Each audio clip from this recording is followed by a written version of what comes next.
Um, ayun, thank you sa inyong lahat sa pag-uunawa kasi na-late kami. Hopefully, yung trust na binigay namin sa inyo, sana ipagpatuloy nyo na pagkatiwalaan namin kayo. And of course, on our behalf naman, makikipag-cooperate kami to build the dream house.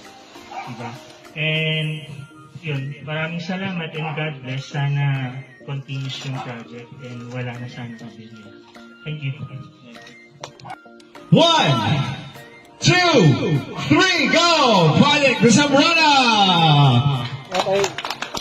Taas ko yung pala mo na may hawak na lupa. Okay po. Okay. Okay. Tingin po. Tingin.